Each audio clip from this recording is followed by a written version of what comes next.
Hello everyone, welcome back to Ahom Achievers Point. So without wasting our time, let's start our class.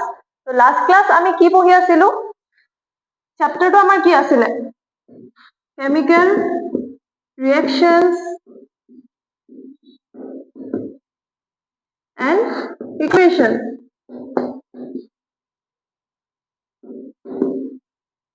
তাতে আমি কিছুমান topic কভাৰ্স কৰিলো। কি topic cover কৰিলো? যেনেকে ফিজিকেল চেঞ্জেছ আৰু কেমিকেল চেঞ্জেছ, তাৰ মাজৰ ডিফাৰেন্সেছ, আৰু বেসিক্যালি আমি কি পঢ়িব লাগে বুলি কৈছিলো? কেমিকেল ৰিয়েকশনছৰ ওপৰত। তো কেমিকেল ৰিয়েকশনছৰ ওপৰত আমি কি কৰিলো এতিয়ালৈকে? বেলেন্সিং শিকিছো, ৰিয়েকশনটো কেনেকে ফৰ্ম কৰিব লাগে, তো তাৰ পিছত বেলেন্সিং কেনেকে কৰিব লাগে সেইখিনি অলপ শিকিলো। তাৰে অকমান ৰিভিজন আমি কৰি লওঁ। যেনেকে কি কৈ আছিলো, এটা এক্সাম্পল মই বাৰে প্ৰতি দুটা ক্লাছতে ক'লো এতিয়ালৈকে। এটা বেসিক এক্সাম্পল হৈছে কি? ৰাষ্টিং অফ আইৰণ। তো ৰাষ্টিং অফ আইৰণ যেতিয়া হৈ আছে, মানে লোহাৰ ৰডডাল যেতিয়া মামৰে ধৰিছে, তাত কি ৰিয়েকশন ফৰ্ম হৈছে? আইৰণটোতো মই তোমালোকক কৈছিলো কি হয়? আইৰণৰ চিম্বল হৈছে Fe। তাক আমি কিহৰ লগত ৰিয়েক্ট কৰিছো? ৱাটাৰ। তেতিয়া কি বনিছিলে? লাষ্ট ক্লাছত মই তোমালোকক বুজাই দিছিলো কি হয়? Fe3O4 বনিছিলে, হয়নে? আৰু লগতে কি গেছ ওলাইছিলে? হাইড্ৰোজেন। Fe3O4 কিয় বনিছে বুলি কৈছিলো? বিকজ আইৰণে যেতিয়া সিংগল ষ্টেটত থাকে, ওপেনলি থাকে, সি কি এটা লেয়াৰ ফৰ্ম কৰি দিয়ে, আৰু অক্সাইডৰ লেয়াৰ ফৰ্ম কৰাৰ লগে লগে কি হয়? কোল্ড ৱাটাৰৰ লগত কেতিয়াও ৰিয়েক্ট কৰিব নোৱাৰে। সি হয়তো হট ৱাটাৰ, ৱাৰ্ম ৱাটাৰ, নহলে ষ্টিমৰ লগতহে ৰিয়েক্ট কৰিব পাৰে, হয়? আৰু যেতিয়া ষ্টিমৰ লগত ৰিয়েক্ট কৰে কি হয়? আইৰণে নিজৰ সবতছে যিটো ষ্টেবল আইৰণ অক্সাইড হয় সেইটো ফৰ্ম কৰে। আৰু মোষ্ট ষ্টেবল আইৰণ অক্সাইড কি আছে বুলি কৈছিলো মই? Fe3O4, most stable. ঠিক আছে, এইখিনিতো আমি বুজিছিলো। এতিয়া আমি কি কৰিম? মেইন বস্তু হৈছে আমাৰ আজিৰ ক্লাছটোৰ বেলেন্সিং। তো এই ইকুৱেশনটো আমি বেলেন্সিং কেনেকে কৰিম? মই কি শিকাইছিলো? Hit and trial method the balancing কৰিবলৈ শিকাইছিলো। এইখিনি মুছি লৈছো, নহলে বহুত জেগা কভাৰ হৈ আছে। ইকুৱেশনটো আমাৰ কি আছিলে? Fe plus H2O gives Fe3O4 plus H2। তো হিট এণ্ড ট্ৰায়েল মেথডৰ মতে আমি কি কৰিছিলো? দুটা ভাগত ভাগ কৰি লৈছিলো। এইটো সাইড কি হয়? ৰিয়েক্টেন্ট বুলি কৈছিলো, আৰু লেফ্ট হেণ্ড সাইড এণ্ড ৰিয়েক্টেন্ট বুলি কয়, আৰু এইটো সাইড কি কয়? Right hand side and product side. তো আমি কি কৰি লৈছিলো? লেফ্ট হেণ্ড সাইড আৰু ৰাইট হেণ্ড সাইডক ভাগ কৰি ললো। এতিয়া চাম যে লেফ্ট হেণ্ড সাইডত আমাৰ কি এলিমেন্টস আছে বা কি কম্পাউণ্ডস আছে। তো এলিমেন্টস কি দেখিছো আমি? আইৰণ দেখিছো। ইয়াত ৱাটাৰ যদিও আছে, ৱাটাৰত কেইটা এলিমেন্ট আছে? দুটা আছে ন? এটা হৈছে হাইড্ৰোজেন, এটা হৈছে অক্সিজেন। তো আমি দুইটা বেলেগ বেলেগকে লিখিব লাগিব। তেনেকে ৰাইট হেণ্ড সাইডতো চাও কি আছে? এটা আইৰণ আছে, এটা অক্সিজেন আছে, আৰু এটা কি হাইড্ৰোজেন আছে। এতিয়া লেফ্ট হেণ্ড সাইডত আৰু ৰাইট হেণ্ড সাইডত প্ৰত্যেকটো এলিমেন্টৰে কেইটা নাম্বাৰ অফ এটমছ আছে সেইটো চাম আমি। চোৱা, নাম্বাৰ অফ এটমছটো কোনটো বুলি কৈছিলো লাষ্ট ক্লাছত? এই যে তলত যে লিখা থাকে নাম্বাৰটো, প্ৰতিটো এলিমেন্টৰে, সেইটো কি বুলি কয়? Number of atoms. তো আইৰণত যিহেতু একো নাই, মানে নাম্বাৰ অফ এটম কিমান আছে? এটা। ঠিক আছে, এটা লিখিলো। এতিয়া চাও হাইড্ৰোজেনত কেইটা আছে? আমি দেখি আছো হাইড্ৰোজেনত কেইটা? দুটা আছে। তো ইয়াতো দুটা লিখিলো। এতিয়া অক্সিজেনতো একো নাই, মানে কেইটা আছে? এটা আছে। ঠিক আছে, নেক্সট আমি এতিয়া ৰাইট হেণ্ড সাইডত চাম। ৰাইট হেণ্ড সাইডত আমি আইৰণত নাম্বাৰ অফ এটম কেইটা দেখি আছো? তিনটা আছে, ক্লিয়াৰলি দেখি আছো। অক্সিজেনত কেইটা আছে? O4, মানে চাৰিটা নাম্বাৰ অফ এটমছ আছে। আৰু হাইড্ৰোজেনত আমি দেখি আছো যে কেইটা? দুটা আছে। এতিয়া আমি বেলেন্সিং কেনেকে কৰিছিলো লাষ্ট ক্লাছত? আমিতো একদম ক্লিয়াৰলি দেখি আছো ন, লেফ্ট হেণ্ড সাইডত যেটা আইৰণ আছে, ৰাইট হেণ্ড সাইডত কি তাতকে বেছি আছে? লেফ্ট হেণ্ড সাইডত কেইটা আছে? এটা আইৰণ আছে, ৰাইট হেণ্ড সাইডত কেইটা আছে? তিনটা আইৰণ আছে।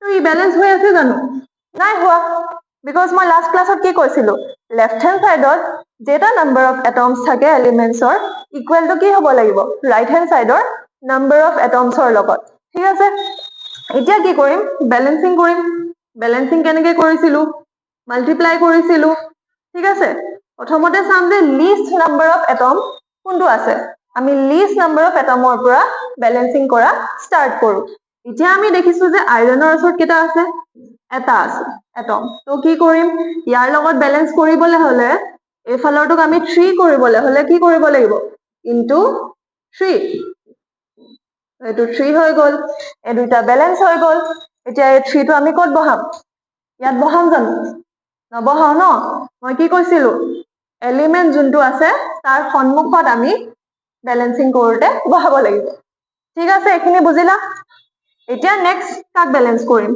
সবতছে লিষ্ট কি আছে এতিয়া অক্সিজেন আছে মই এইটো সমানকে লিখি দিও নহলে তোমালোক কনফিউজ হবা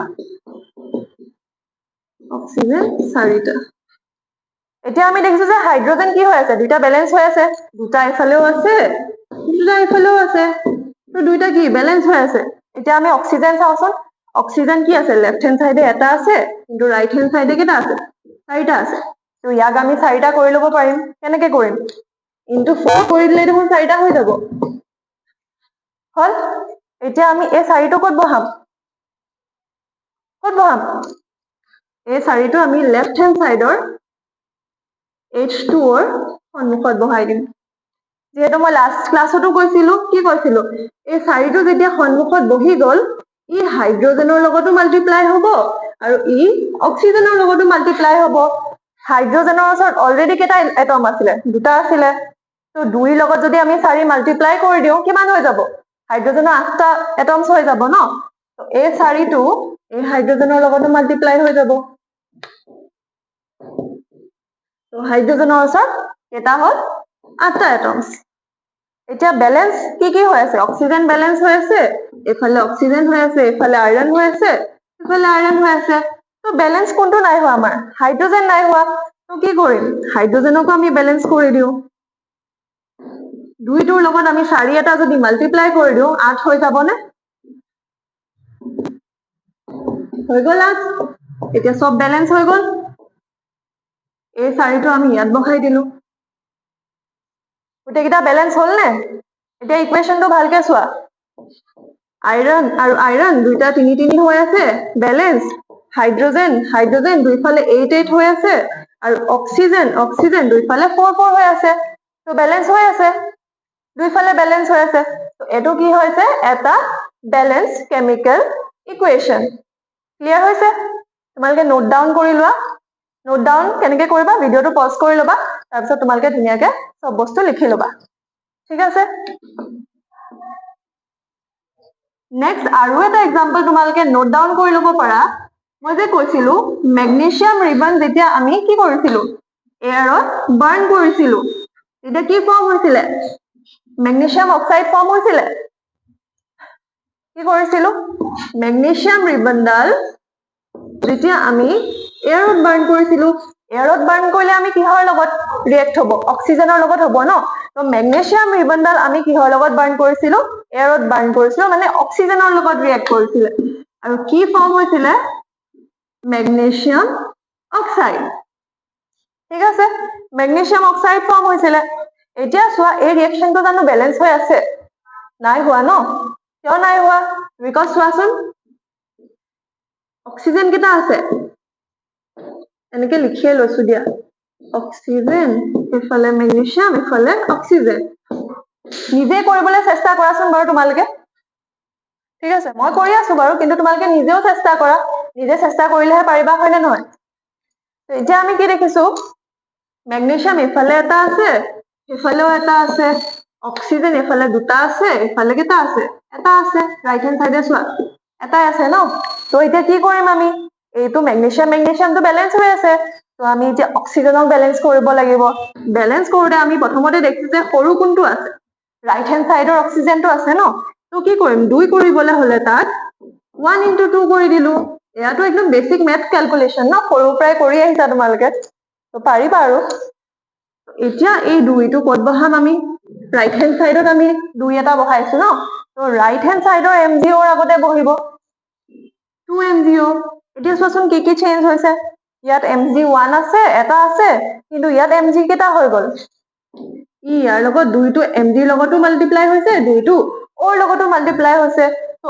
MG কেটা হৈ গল 1 into 2 2 এতিয়া চোৱাচোন কি ইমবেলেন্স হৈ আছে মানে বেলেন্স কোনটো কোনটো হোৱা নাই চোৱা ও বেলেন্স হৈ আছে দুটা এটম আছে ৰাইট হেণ্ড সাইডেও দুটা এটম আছে কিন্তু ম্যাগনেসিয়ামত চোৱাচোন লেফট হেণ্ড সাইডে এটা এটম আছে কিন্তু ৰাইট হেণ্ড সাইডে দুটা এটম আছে এটা কি কৰিম 1 into 2 কৰি দিও 2 হৈ গল এই 2টো ইয়াত বহাই দিলো মানে ই কি হৈ আছে বেলেন্স হৈ গল ঠিক আছে ক্লিয়াৰ হল তোমালোকৰ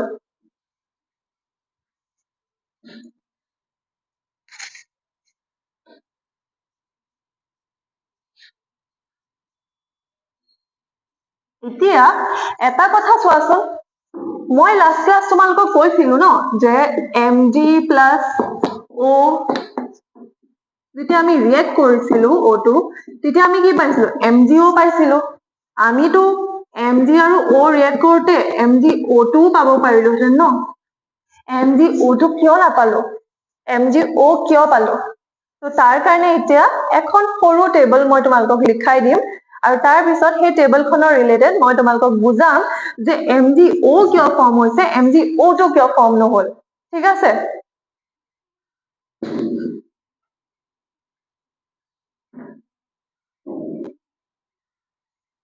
টেবলখন ধুনীয়াকে বনাই লোৱা মই যি লিখাই গৈছো তোমালোকে নোট ডাউন কৰি ল'বা হা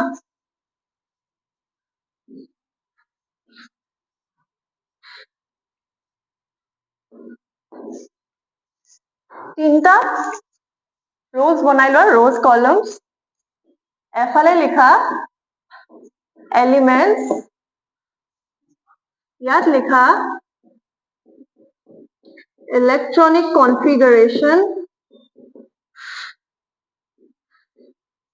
আৰু লাষ্টৰটোত লিখা valency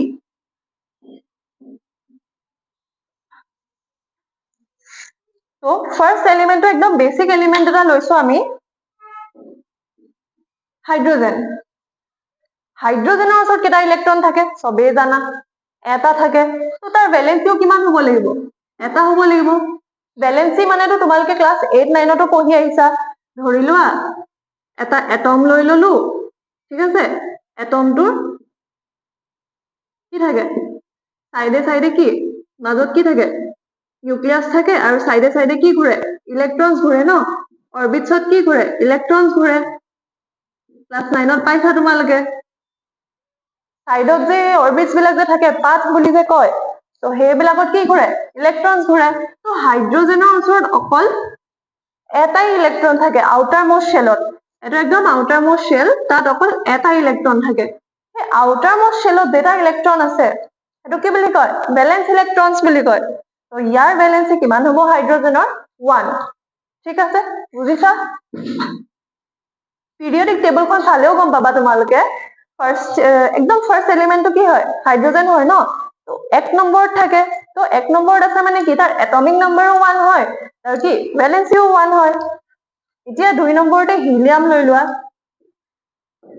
হিলিয়ামটো আমি ইলেক্ট্ৰনিক কনফিগাৰেশন কেনেকৈ লিখো 1s1 1s2 2s2 2p6 এনেকৈ লিখো ন বা আৰু এটা ফৰমেট আছে 2.8.8.8 এনেকৈ লিখিব পাৰো মানে ধৰি লোৱা দুটা ইলেক্ট্ৰন আছে তো 2.0 হ'ব ঠিক আছে প্ৰথম মানে যেটো আছে দুটাই ইলেক্ট্ৰন সোমাব পাৰে 2 নম্বৰটোত 8টা লৈকে ইলেক্ট্ৰন সোমাব পাৰে আৰু 3 নম্বৰটোত তেনেকে মানে ফাৰ্দাৰ 8টা ইলেক্ট্ৰন সোমাই থাকিব পাৰে তো ধৰি লোৱা তোমাৰ ওচৰত আছে দুটা ধৰা এটমিক নম্বৰ 2 হয় তো তাৰ ইলেক্ট্ৰনিক কনফিগাৰেশন বুলি ক'লে কি হ'ব 2.0 আৰু যদি ক'লে যে এটমিক নম্বৰ 3 হয় তো তাৰ ইলেক্ট্ৰনিক কনফিগাৰেশন কি হ'ব 2.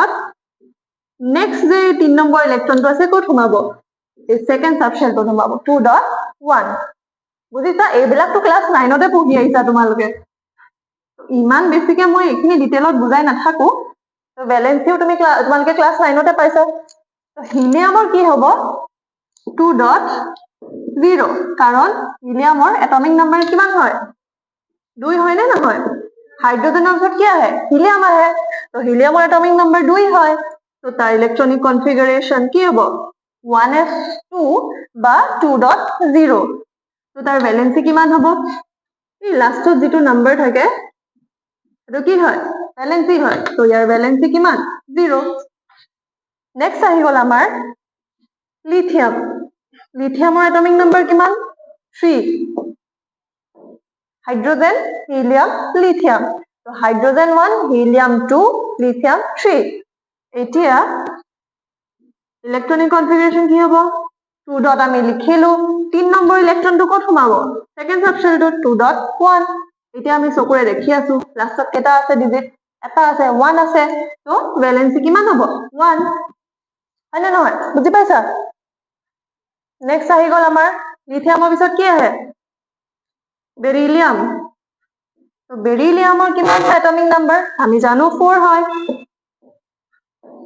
তো কি হ'ব 2 ডট দুটা ইলেক্ট্ৰন থাকি গল সেকেন্ড সাবশেলটো সোমাই যাব 2.2 তো ভ্যালেন্সি কিমান হ'ব আমি দেখি আছো কি 2 বেৰিলিয়ামৰ পিছত কি আহে বোৰন বোৰনৰ এটমিক নাম্বাৰ কিমান 5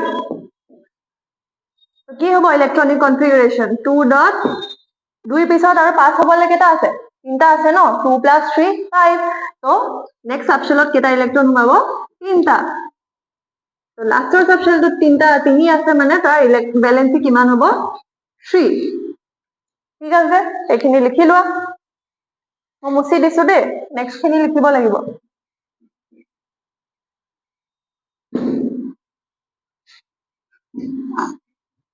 এতিয়া নেক্সট বোৰনৰ পিছত কি আহে কাৰ্বন আহে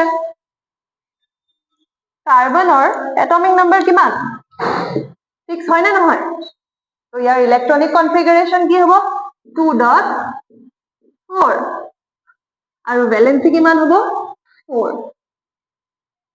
অলপ নিজে ভাবি চাবাচোন আৰু নিজে অলপ কৰিবলৈ চেষ্টা কৰিবা যেতিয়া মই এলিমেন্টছৰ নাম লিখি আছো তেতিয়া তোমালোকে ভিডিওটো পজ কৰিবা আৰু ইলেক্ট্ৰনিক কনফিগাৰেশন আৰু ভ্যালেন্সিটো নিজে উলিয়াবলৈ ট্ৰাই কৰিবা নিজে যিমান প্ৰেক্টিস কৰা সিমান তোমালোকৰ বস্তুবিলাক ইজি লাগিব কাৰ্বনৰ পিছত কি আহিব নাইট্ৰজেন নাইট্ৰজেনৰ এটমিক নাম্বাৰ কিমান 7 আৰু ইয়াৰ ইলেক্ট্ৰনিক কনফিগাৰেশন 2.5 এতিয়া বস্তু এটা চোৱা তোমালোকে ক্লাস 9ত পাইছিলা এটো যেতিয়া লাষ্টৰ সাবশেলটো 8টা ইলেক্ট্ৰন ফুলফিল হৈ যায় এটো কি বুলি কয় অক্টেট কি বুলি কয় অক্টেট আৰু অক্টেট হোৱা মানে কি এলিমেন্টটো সবতছে বেছি ষ্টেবল হৈ যোৱা কি নাম আৰু এটা ইলেক্ট্ৰন একসেপ্ট কৰিব পাৰিব না হি বেলেগক ইলেক্ট্ৰন ডোনেট কৰিব কি সবতছে বেছি ষ্টেবল হৈ যাব তো এতিয়া যদি তোমালোকে দেখিছা লাষ্টৰ সাবশেলটোৱে তাক আৰু কেটা লাগে তিনটা ইলেক্ট্ৰন লাগে অক্টেট ফুলফিল কৰিবলে ঠিক আছে যদি ই 2.3 হলতেন ইয়াত কেটা ইলেক্ট্ৰন লাগিলতেন 5টা ইলেক্ট্ৰন লাগিলহেতেন মানে ইয়াৰ ভ্যালেন্সি তেতিয়া কি হলতেন 3 হলতেন কিন্তু ইয়াত আমি দেখিছো যে ইয়াৰ অকল তিনটা ইলেক্ট্ৰন ই যদি আৰু তিনটা ইলেক্ট্ৰন পায় দেন কি অক্টেট ফুলফিল কৰিব তো এনেকুৱা ক্ষেত্ৰত আমি ভ্যালেন্সিটো কি লিখিম যেটো নাম্বাৰ অফ ইলেক্ট্ৰনছ আছে যেটো কম আছে আমি সেটোৱে লিখিম মানে অক্টেট ফুলফিল কৰিবলে যেটো কম নাম্বাৰ অফ ইলেক্ট্ৰনছ আছে সেটো আমি কি লিখিম এজ এ ভ্যালেন্সি লিখিম আমি ইয়াত কি গম পালো নাইট্ৰজেনৰ ভ্যালেন্সি 3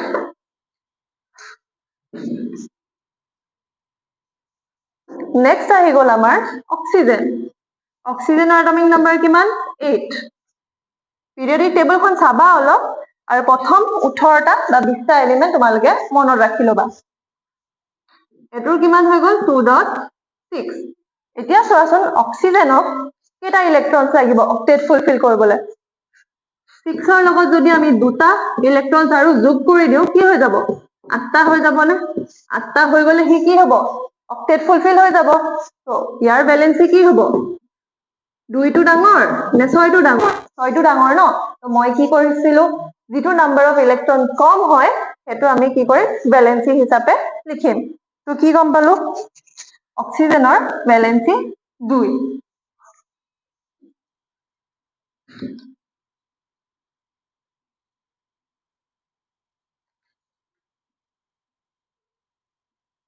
নেক্সট কি আহি গল অক্সিজেনৰ পিছত আমাৰ ফ্লোৰিন হয়নে ফ্লোৰিনৰ এটমিক নাম্বাৰ কিমান 9 হয় মনত পৰিছে হয়নে নহয় নে পঢ়া নাই ঘৰত যদি ফ্লোৰিনৰ এটমিক নাম্বাৰ 9 হয় ইয়াৰ ইলেক্ট্ৰনিক কনফিগাৰেশন কি হ'ব 2 আৰু 7 9 তো ইয়াক আৰু কেটা ইলেক্ট্ৰন লাগিব এটা ইলেক্ট্ৰন লাগিব অক্টেট ফুলফিল কৰিবলে তো কি কৰিম ভ্যালেন্সি কেটা আছে ইয়াৰ এটা হয়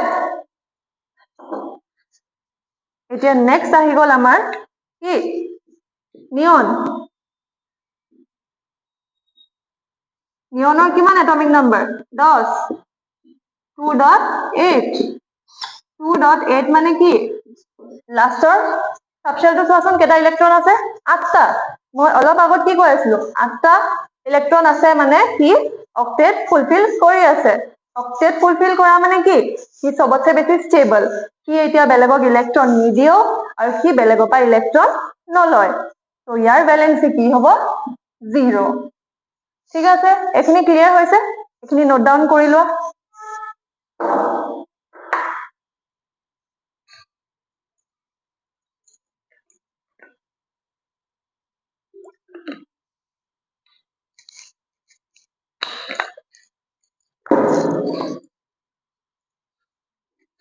হল তোমালোকে লিখিলা এখিনি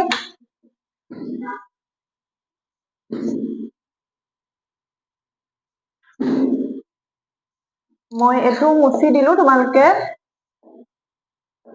লিখি লবা এলিমেন্ট মই তোমালোকক ফাৰ্স্ট 18 টা মান এলিমেন্টস লিখাম বহুত বেছি নিলিখাও মানে যিখিনি এক্সামত দৰকাৰ পৰিব সেইখিনি লিখাই দিম ঠিক আছে তো নেক্সট আহি গল নিয়নৰ পিছত কি আহে সোডিয়াম সোডিয়ামৰ এটমিক নাম্বাৰ কিমান 11 নেক্সট কি আহিব magnesium atomic number 12 aluminium atomic number 13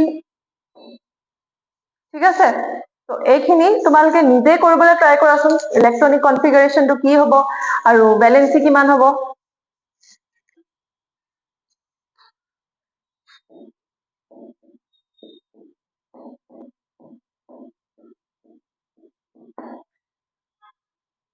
সোডিয়ামৰ কিমান আছে 11 আছে তো প্ৰথমটোত কিমান সোমায় 2 সোমায় সেকেন্ড সাবশেলত কিমান সোমায় 8 সোমায় মানে চোৱা কিমান হৈ আছে 8 + 2 10 আৰু কেটা সোমাব পাৰিব এটা সোমালে 11 হৈ যাব ন তো থাৰ্ড সাবশেলটোত এটা সোমাব তো ভ্যালেন্সি আমি কিমান গম পাই আছো মই কি কৈছিলো লাষ্টৰ সাবশেলটোত যিমান নাম্বাৰ থাকে যিমান নাম্বাৰ অফ ইলেক্ট্ৰনছ থাকে হেতুকে কি বুলি কয় ভ্যালেন্সি বা ভ্যালেন্সি বুলি কয় ভ্যালেন্স ইলেক্ট্ৰনছ বা ভ্যালেন্সি বুলি কয় তো ইয়াত কিমান দেখিলো আমি এটা নেক্সট আহি গল মেগনেসিয়াম মেগনেসিয়ামত কিমান 2.8.2 নিজে কাউন্ট কৰি চোৱা 2 + 8 10 10 + 2 12 তো লাষ্টৰটোত কিমান আছে 2 এলুমিনিয়ামটো চোৱাচোন 2.8.3 2 নম্বৰটোত কিয় সোমোৱা নাই জানানে 2 নম্বৰ সাবশেলটোত বিকজ মই কি কৈছিলো 8টা ইলেক্ট্ৰনে ম্যাক্সিমাম সোমাব পাৰে তাতকে বেছি সোমাব নোৱাৰে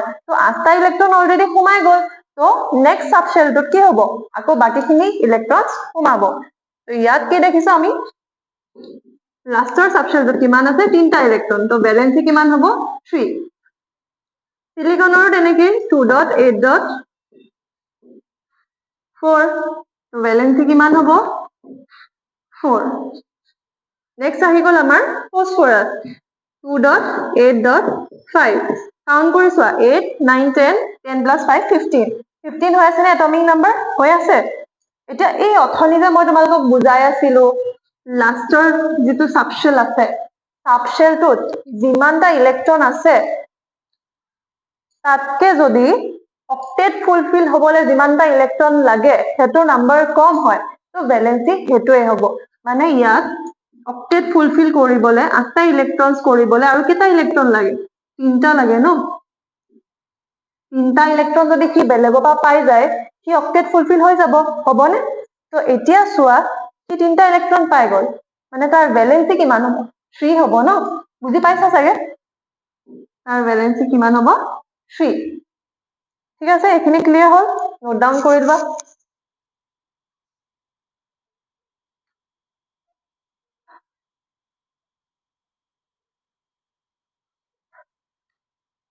ফসফৰাছৰ এটা অলপ ইউনিক ক্যাৰেক্টাৰ আছে তাৰ ভ্যালেন্সি আৰু এটা হয় 5ও হ'ব পাৰে কিয় জানানে ফসফৰাছ এনেকুৱা এটা ষ্টেটত থাকে কি নিজৰ যে 5টা যে ইলেক্ট্ৰন আছে 5টা ইলেক্ট্ৰন কি গোটেই গিটা শেয়াৰ কৰি দিব পাৰে মানে বেলেগক ডোনেট কৰি দিব পাৰে অক্টেটৰ দুটা ভ্যালেন্সি আছে এটা আছে 3 এটা হৈছে 5 ঠিক আছে এক্সাম্পলস পিছত কৰিম আমি যেতিয়া এক্সাম্পলস কৰিম তোমালোকে বুজি লবা বুজি পাবা বেছি বেটাৰ কিন্তু এতিয়া তোমালোকে এখিনি ভালকে নোট ডাউন কৰি লোৱা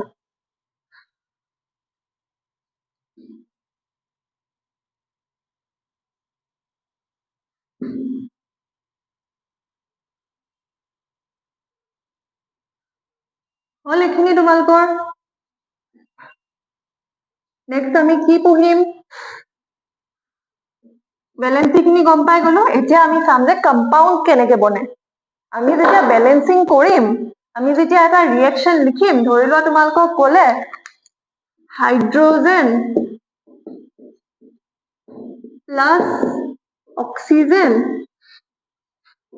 gives water এনেকে ওয়াৰ্ডছত তোমালোকক এটা ৰিঅ্যাকশন কৈ দিলে কিন্তু এতিয়া এই ৰিঅ্যাকশনটো যে ফৰ্ম কৰিবা তোমালোকে এখিনি বাৰু গম পালা হাইড্ৰোজেন মানে H2 অক্সিজেন মানে O2 এতিয়া কোনোবাই যদি ওয়াটাৰৰ ফৰ্মুলা গম নাপায় এটোতো মই বেসিক এক্সাম্পল দিছো কিছুমান ইয়াতকে টান বস্তু আহিব ন তো যদি কিছুমানে ওয়াটাৰৰ ফৰ্মুলা গম নাপায় যে H2O হয় তো হিটোতো এক্সামত H2O2 বুলিও লিখি আহিব পাৰে কাৰণ এফালে H2 আছে এফালে O2 আছে তো অল টোটাল H2O2 কম্পাউন্ড বনাই আহিব পাৰে হেতুৰ কাৰণে মই যে এইমাত্ৰ ভ্যালেন্সি বিলাক লিখাই দিলো কম্পাউন্ড কেনেকে ফৰ্মেশন হয় সেই ভ্যালেন্সি বিলাকে হেল্প কৰিব ঠিক আছে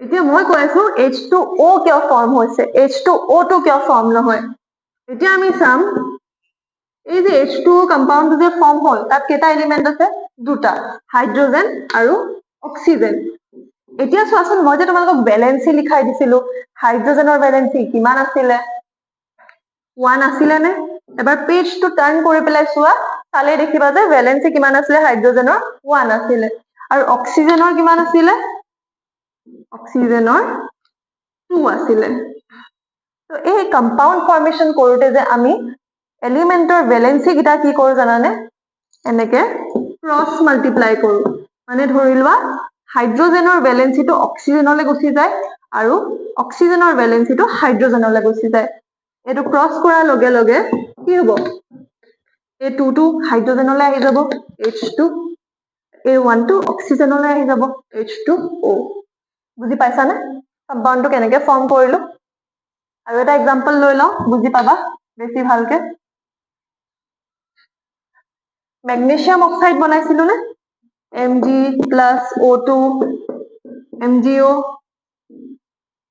MgO2 কিয় নবনিলে MgO কিয় বনিলে ভাবিছা চাগে এতিয়া চাও আমি তেনেকে Mg আৰু O লৈছো মেগনেসিয়ামৰ ভ্যালেন্সি কিমান আছিলে চোৱাচোন 2 আছিলে তেনেকে অক্সিজেনৰ ভ্যালেন্সিও 2 আছিলে পেজটো টাৰ্ন কৰিলে হে আগৰ পেজটো যে মই লিখাই দিলো যে তোমালোকক এলিমেন্টস বিলাকৰ ভ্যালেন্সি বিলাক এই ভ্যালেন্সি বিলাক দেখিলে গম পাবা মেগনেসিয়ামত কিমান আছিলে ভ্যালেন্সি 2 অক্সিজেনতো 2 এই দুটা যদি আমি ক্ৰস মাল্টিপ্লাই কৰি দিও কি হ'ব এই অক্সিজেনৰ 2 টো মেগনেসিয়ামৰ ওচৰত গুচি যাব আৰু এই মেগনেসিয়ামৰ 2 টো অক্সিজেনৰ ওচৰত গুচি যাব মানে Mg2O2 এতিয়া যেতিয়া সমান একে একে নাম্বাৰ থাকে সেই একে একে নাম্বাৰ বিলাক কি হয় কাটাকুটি গুচি যায় মানে এই 2 2 যদি কাটি দিলা কি হ'ব MgO বুজি পাইছা ক্লিয়াৰ হল এতিয়া কম্পাউন্ড কেনেকে ফৰ্ম হয় গম পাইছানে পাৰিবা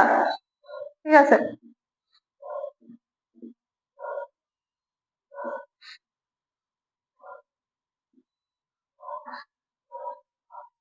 1 মিনিট ৰবা দেই, মই পানী খাই লওঁ।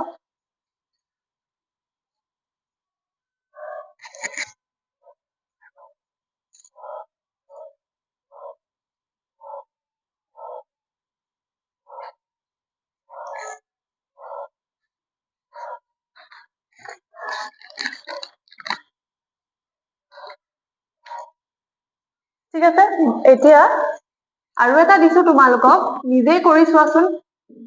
Carbon plus oxygen gives carbon dioxide. মই তোমালোকক লেংগুৱেজত লিখি দিছো, তোমালোকৰ বুকখন চালেও দেখিবা যে এনেকে লেংগুৱেজত লিখি থোৱা আছে। তো এনেকে যেতিয়া লেংগুৱেজত লিখা আছে, তোমালোকে ফৰ্মুলালে কনভাৰ্ট কৰিব পাৰিবা। কেনেকে পাৰিবা? কাৰ্বনৰ আমি এলিমেন্টৰ ফৰ্মুলাটো আমি জানো, চিম্বলটো জানো, কি হয়? কাৰ্বন মানে কি? চি, আৰু অক্সিজেন মানে কি? O2। এই দুটাক একেলগে ৰিয়েক্ট কৰি আমি কি পাইছো? Carbon dioxide. এই যে CO2 পালো, কাৰ্বন ডাইঅক্সাইডৰ ফৰ্মুলাটো যে পালো CO2, CO2 কিয় হল? আমি কি পাইছিলো? কাৰ্বনৰ ভেলেন্সি কিমান পাইছিলো? 4 পাইছিলো। অক্সিজেনৰ ভেলেন্সি কিমান পাইছিলো? 2 পাইছিলো। কাটাকুটি যদি কৰো 2 এ 4 কিমান টাইমছ কাটিব পাৰিম? 2 টাইমছ। ঠিক আছে, এতিয়া কি হব? এই ভেলেন্সি গিটা ক্ৰছ মাল্টিপ্লাই হব, হবনে? কাৰ্বনৰ ওচৰত কিমান থাকিলে? 2 থাকিলে, অক্সিজেনৰ ওচৰত কিমান থাকিলে? 1 থাকিলে। ক্ৰছ মাল্টিপ্লাই হলে কাৰ্বনৰ 2টো কলে গুচি যাব? অক্সিজেনলে, আৰু অক্সিজেনৰ 1টো কাৰ্বনলৈ গুচি যাব। মানে কি হল বেসিক্যালি? CO2 ফৰ্ম হল। ঠিক আছে, এখিনি ক্লিয়াৰ হৈছে? সো আজি ইয়াতকে বেছি নপঢ়াও, নেক্সট ক্লাছত মই তোমালোকক নেক্সট টপিকৰ ওপৰত আৰু অলপ ডিসকাশন কৰাম। ঠিক আছে, থেংক ইউ।